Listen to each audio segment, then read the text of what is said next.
News 25 is brought to you by J.K. Nelson Law. Call 727-9900 today for your free consultation. If you need a lawyer, you need Nelson.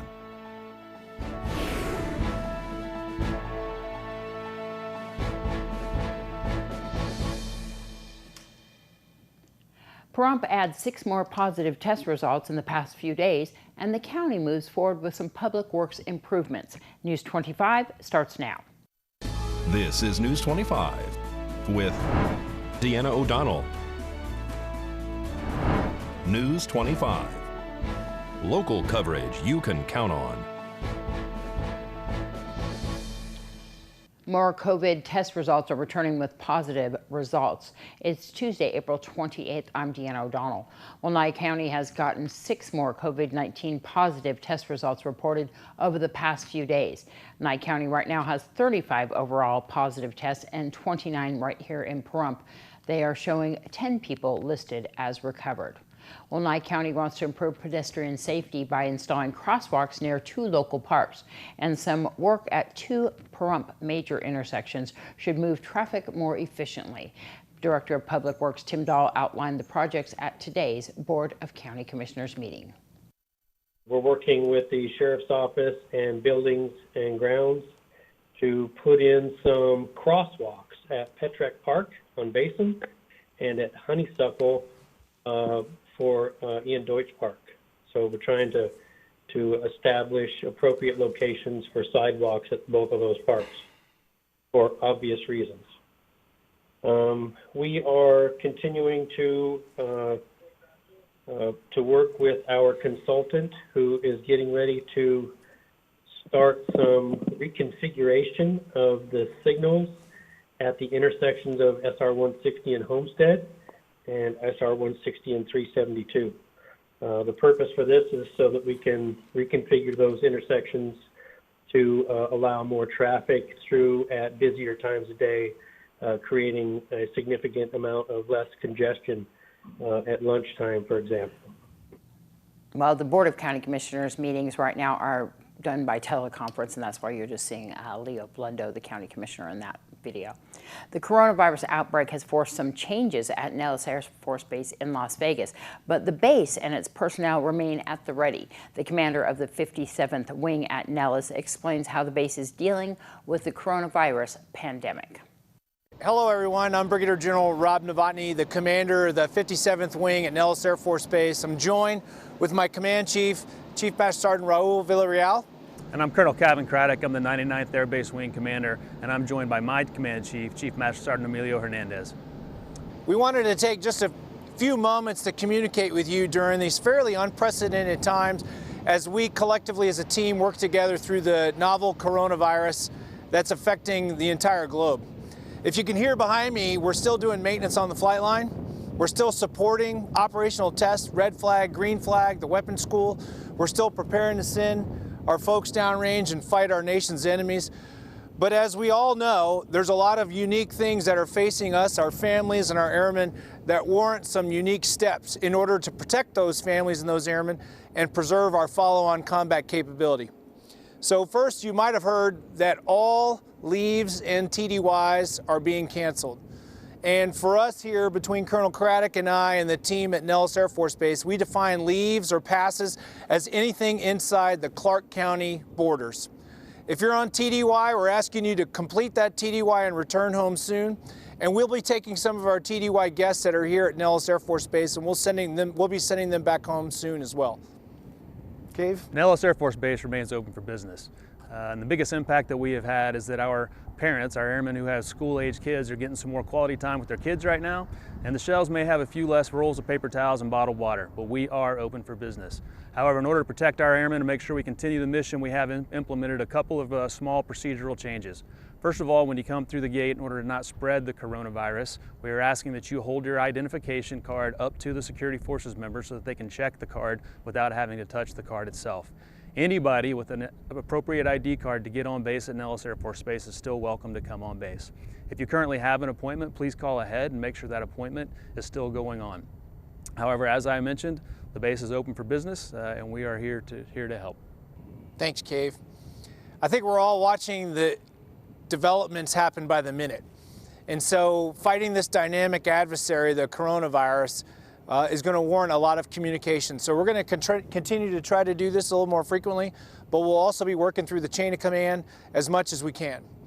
And I'll tell you what I'm asking everybody to do, and I think Cave can back me up on this, is similar to what our friends in the United Kingdom did in about 1939 as they faced the onslaught of what became the Blitz.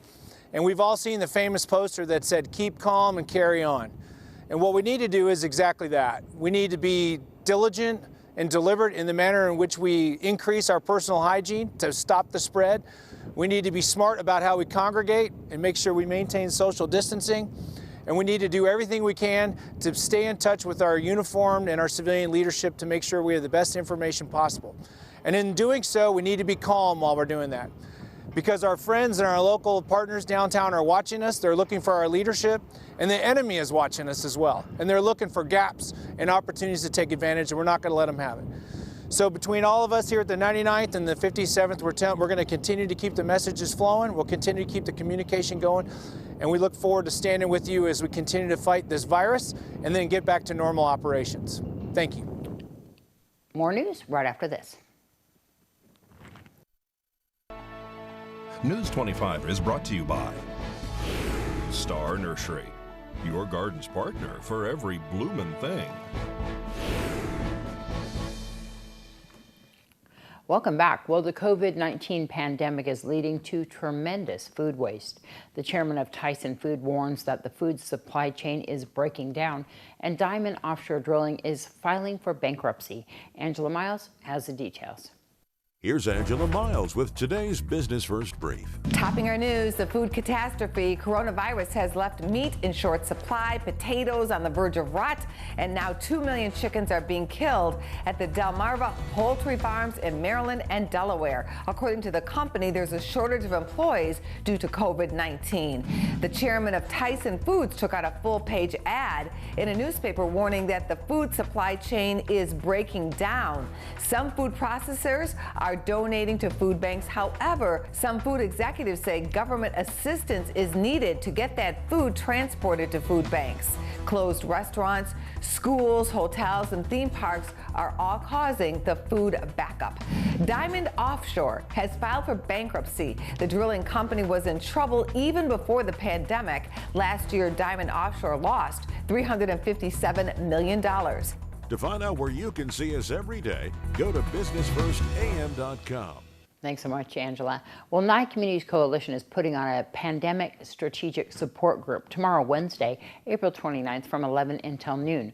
The group focuses on recognizing ways to take care of yourself, problem solving during these difficult times, and you can also receive resources and information. The group will be held every Wednesday at the same time on Zoom. For more information on how to log in, you can call Leanne Luna at Nye Communities Coalition at 727-9970. Well, as the coronavirus shutdown continues, we're learning how to cope with our new normal, but some are coping better than others. Shelley Poerio of Living Free Health says it appears a growing number of people are becoming less engaged and less interested in learning how to deal with the situation. The interesting thing, I would say, in the first couple of weeks, what we saw was that people were very engaged, and in fact, maybe more people were trying to figure out what to do as far as treatment and staying connected. And as time has kind of marched on here with this, and like a couple of the other panelists have talked about, and you've talked about the uncertainty factor, it seems like people are maybe not as engaged, and some are and some aren't, but we're seeing some of our clients kind of fall off the radar. We've had several, though, that have completed and graduated. One of the things that I think is important is that there's been a lot of talk about telehealth and how great telehealth is, and it is a good thing, and it's especially a good thing to be able to reach into the rural areas. Having said that, however, what we found is that a lot of the folks that we really need to be able to reach don't have the resource. They don't have a strong internet connection. The phone that they do have is not entirely capable of holding connections. And we've tried 3 different platforms for telehealth that are telehealth compliant. And we've even had people bring their phone in and let us try to do it ourselves in case they were making some kind of an error. So when you see some of the most vulnerable people out there lacking that resource, and then we have difficulty even reaching them by telehealth, I think that's pause for concern. Thanks, Shelley. Well, small business owners can go to a new link on the SBA website to get support and resources. The pandemic has created great uncertainty for small business owners and the economy. To help Nevada businesses navigate these difficult times and prepare for recovery, the Nevada District Office of the U.S. Business Administration and the Nevada Department of Business and Industry and other business resource partners have joined together to promote the Nevada Business Recovery Eye Challenge. Business owners can go to the SBA.gov website and click on the Learn More button. They can also go to businessnv.gov to explore resources, or they can even call 702-486-8196. That's 702-486-8196. Well, the COVID-19 pandemic has many of us feeling stressed and anxious. Cleveland Clinic's Dr. Susan Albert says in times like these, we tend to reach for comfort foods to boost our serotonin and dopamine, the feel-good chemicals of the brain. But she suggests looking for ways to soothe and comfort our nerves that don't involve food. We need to focus more on what we can do than versus what we can't do. The things that we can do are right within our reach. We can focus on things like journaling, doing some exercise within the home. That's going to help to boost your serotonin level. Just like we pay attention to our hand hygiene and our sleep hygiene, practicing eating hygiene can help us avoid panic eating. Having a plan can keep us from munching on snacks out of boredom or stress. When you eat, just eat. So it's fine to have a snack, just move away from your computer screen or get off of the couch.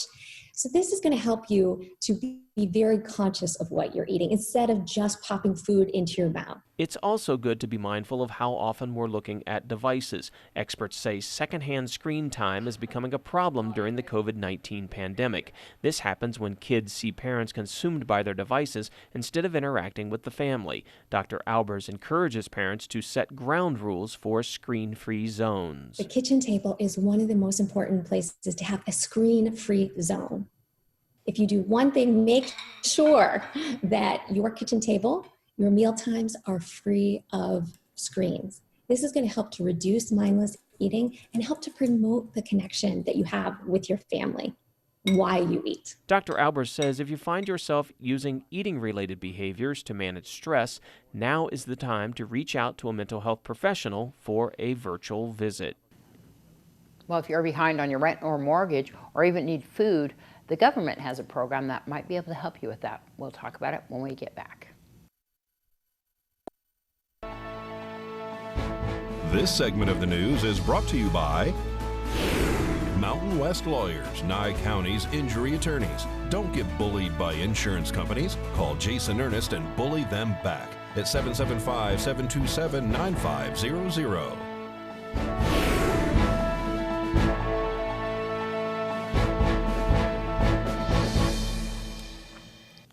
Nevada Rural Housing Authority has announced its COVID-19 Emergency Assistance Program, which provides one-time funding to rural Nevada residents experiencing financial hardship due to the COVID-19 pandemic. The program provides financial assistance to qualifying individuals who are falling behind on their rent, mortgage, or utilities.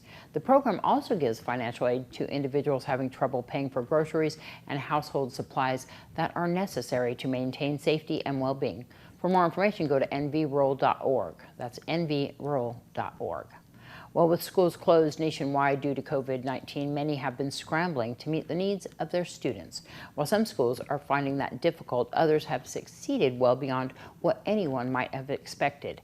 As Kim Martinez explains, that success might just be a new way of thinking on how to best educate our children. Good morning, Patriots. Today is Tuesday, April 14th. The morning announcements. Layla Campbell, along with her brother and sister from Pinecrest Horizon School in Nevada, as well as students from hundreds of charter schools nationwide, are still getting their day started with their familiar routine. We wear uniforms every day. I think we're required to wear uniforms so that people don't get too comfortable. But once the school day begins, it's anything but traditional, thanks to the outstanding work by Academica Virtual in a lightning-fast response to COVID-19 school closures.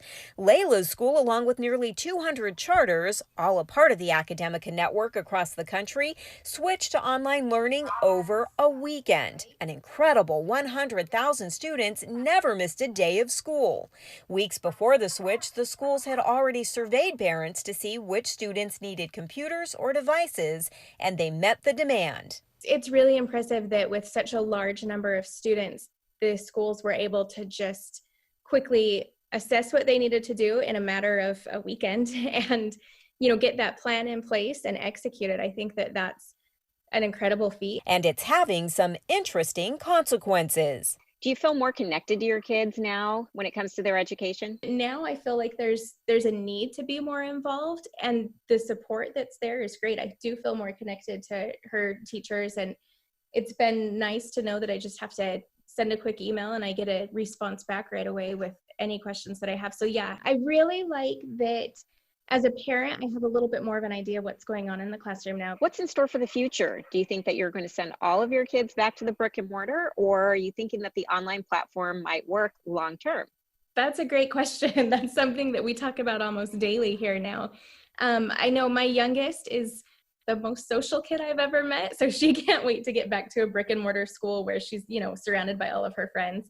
But Layla, my oldest, and Calvin, my middle child, both are loving this, and they're doing really well. Ashley thinks this is all an eye-opening opportunity for parents to take a close look at the education system and then determine what's best for their children. I hope it's just a chance for people to realize that you don't have to actually be at a school or a traditional school to have school. Kim Martinez reporting.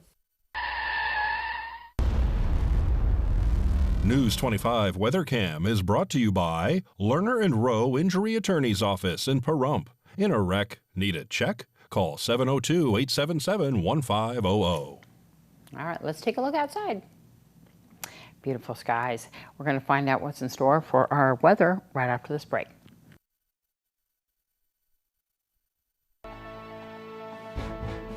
News 25 weather is brought to you by Dairy Council of Nevada. The splash of cream in your coffee, the dollop of sour cream on your burrito, the melted toasty cheese on your pizza. Undeniably delicious, undeniably dairy. Enjoy what's real.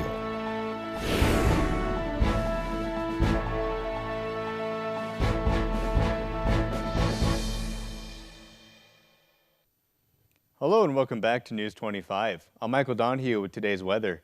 In Las Vegas, we saw a high of 97 degrees, a low of 73. Death Valley still in those triple digits. Their high is 107, their low is 77 degrees. 96, a low of 64 in Amargosa. 93.61 in Beatty. 83.50 in Goldfield. 81, a low of 48 in Tonopah. 84.52 in Carson City. 85, a low of 51 in Fallon. And 84.54 for the low up in Fernley. Now today in Pahrump, we saw a high of 96 degrees along with some sunny skies. Our winds out of the west-southwest up to 6 miles per hour, 13% humidity, and our sunrise at 5:53 this morning. Now for tonight, we're continuing on with clear skies. Our low is going to be 68 degrees. It is 95 outside currently with winds out of the east up to 5 miles per hour, humidity at 24%, and our sunset at 7:29 tonight. Now looking into that 7-day, we're going to see a couple clouds rolling in on Wednesday and Thursday. Sunny skies set to return on Friday and hanging out through next Tuesday. Now we also are still expecting those high winds to roll in tomorrow and Thursday up to 14 miles per hour. Those high winds going to stay through next Monday, but it's going to be dropping down to 12 miles per hour by then. Temperature-wise, it looks like that little heat wave we're having is starting to go away. On Wednesday, we're going to be seeing a high of 99 degrees. Going to drop down to those low 90s at 94 and 90 degrees Thursday and Friday. Down into those high 80s Saturday and Sunday. Then down to those low 80s by Monday and Tuesday. Temperature-wise, we're seeing a similar dip. On Wednesday, we're going to be seeing a low of 73 degrees. Down to those 60s from Thursday to Saturday. Then up into those high 50s from Sunday to Tuesday. So we're getting just a little bit of a tease of that hot weather. And so now with that, we're going to toss it back to the desk with Deanna. Thanks so much, Michael. Well, it is time for the rural and Nevada itself to be counted. The Nevada Census is once again asking that all Nevadans complete their census forms. You can do that online at censusnv.gov. It's super simple. It only takes a couple minutes. And Nevada's self-response rate right now is 53.6% compared to the U.S. self-response rate, which is currently at 53.7%. Nevadans can complete the census through one of 3 steps, confidential and quick ways that you can do that. One is from the comfort of your own home online at censusnv.gov or on the phone at 844-330-2020. That's 844-330-2020. You can even mail in the hard copy questionnaire that was sent to your mailbox. Nevada stands to receive $2,000 each year for 10 years that goes directly to help fund communities to stay healthy, safe, and educated. That's over $67 billion in federal funding over 10 years if everyone is counted. Federal programs include, but are not limited to, Medicaid, healthcare centers, nutrition services for seniors, school breakfast programs, Head Start, Pell Grants, career and technical education grants, highway planning and construction, water waste disposal systems for rural communities, and so much more. But once again, that online, you can go to Nevada Census or censusnv.gov to fill that out, and please do that. It's a good program. All right, I'm Deanna O'Donnell, and that's going to wrap up this edition of News 25. We'll see you again tomorrow night.